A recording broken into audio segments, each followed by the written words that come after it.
శ్రీనివాస్ గారు చెప్పండి. గత 5 సంవత్సరాలుగా మగపిల్లలకి 30 సంవత్సరాలు వచ్చినా, 40 సంవత్సరాలు వచ్చినా పెళ్ళిళ్ళు అవ్వట్లేదు. అంటే మీ రిక్వైర్మెంట్స్ ఏంటి? ఆడపిల్ల రిక్వైర్మెంట్స్ ఏంటి?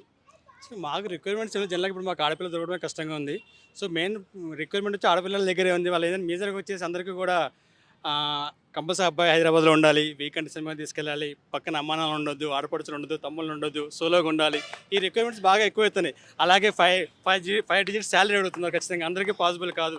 ఇది మెయిన్. ప్రతి ఒక్కళ్ళు హైదరాబాద్‌ని ప్రిఫర్ చేస్తున్నారు. ఖమ్మంలో ఉన్న పిల్లనివ్వట్లేదు, కేశవపూర్‌లో అదే విలేజ్‌లో ఉన్న పిల్లనివ్వట్లేదు, ఆటో వాళ్ళకి పిల్లనివ్వట్లేదు, క్యాబ్ డ్రైవర్‌లకి పిల్లనివ్వట్లేదు. అందరంటే సాఫ్ట్‌వేర్ ఎంప్లాయీని చూస్తున్నారు. లేదా central government employees, state government employees prefer చేస్తున్నారు కాబట్టి దానివల్ల ఇప్పుడు మన మన రాష్ట్రంలో కూడా మనకి అన్‌ఎంప్లాయ్‌మెంట్ చాలా ఎక్కువ ఉంది. అన్‌ఎంప్లాయ్‌మెంట్ పిల్లలు చాలా మంది వాళ్ళకి ఎవరు పిల్లల్ని ఇవ్వట్లేదు. సో ఇవి మేజర్‌గా లేడీస్ నుంచి రిక్రూట్‌మెంట్ తగ్గించుకోవాలి. అందరిని కలుపుకొని పోవాలి. వచ్చిన వాళ్ళకి రెస్పెక్ట్ ఇవ్వాలి. మదర్‌కి, ఫాదర్‌కి గాని. సో ఈ అబ్బాయి సైడ్ వాళ్ళకి కూడా. సో మేజర్‌గా అందరూ కూడా ఇండివిడ్యువల్ ఫ్యామిలీకి ప్రయారిటీ ఇస్తున్నారు. సమాజంలో పెళ్ళిళ్ళు జరిగితేనే పిల్లల అభివృద్ధి జరుగుతుంది. మరి పిల్లల అభివృద్ధి జరగాలంటే పేరెంట్స్‌లో ఏమన్నా మార్పు రావాలా? పెళ్ళిళ్ళు అవ్వాలంటే మీరు ఒక పేరెంట్‌గా మీరేం చెప్తారు? అంటే గతంలో ఒక 20 సంవత్సరాల క్రితం 25 లోపలే మ్యారేజ్ చేసేవాళ్ళు.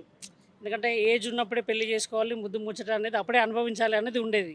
కానీ ఇప్పుడు పిల్లల మనస్తత్వాలు మారినాయి, పెద్దవాళ్ళ మనస్తత్వాలు మారినాయి.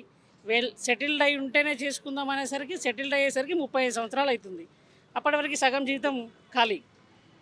కానీ నా అభిప్రాయం ఏంటంటే వాళ్ళు చెప్పిందే కరెక్ట్. 25 లోపల పెళ్ళిళ్ళు అయితేనే పిల్లలు అవుతారు, అన్నీ కరెక్ట్గా సజావుగా ఉంటాయి. ఇట్లాంటి డివర్స్ అట్లాంటి ఆలోచనలు ఏమి రావు. కానీ ఇప్పుడున్న జనరేషన్ మాత్రం కొంతవరకు వాళ్ళతో పోలిస్తే నాకు తెలిసి నా దృష్టిలో అయితే పెద్దవాళ్ళే కరెక్ట్ అని అనిపిస్తుంది. ఇప్పుడున్న జనరేషన్ కరెక్ట్ కాదని అనిపిస్తుంది. ఇప్పుడున్న పేరెంట్స్‌కి మీరేం చెప్పాలనుకుంటున్నారు? యాక్చువల్లీ బ్యాచులర్ చెప్తాను నేను.